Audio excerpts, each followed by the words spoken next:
పల్నాడు జిల్లా పిడుగురాళ్ల భాష్యం స్కూల్లో దారుణం చోటు చేసుకుంది. 10వ తరగతి చదువుతున్న విద్యార్థి రిషిత 4వ అంతస్తు నుండి కింద పడి మృతి చెందింది. హుటాహుటిన పట్టణ ప్రైవేట్ ఆసుపత్రిలో చేర్పించినా ఫలితం దక్కలేదు. రిషిత మృతి చెందింది. పోలీసు వారు కేసు నమోదు చేయలేదని సమాచారం. ఇంకా పూర్తి వివరాలు తెలియాల్సి ఉంది.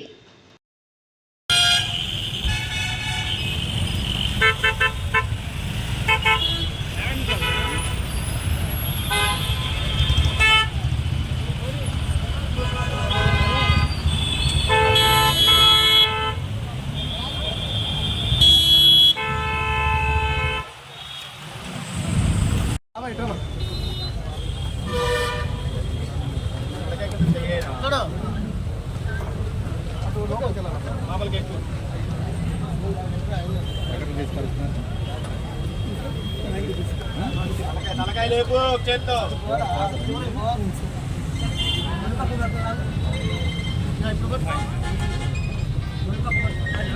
నీళ్ళు పట్టుకొని లాగంగా కొద్దిగా లాగు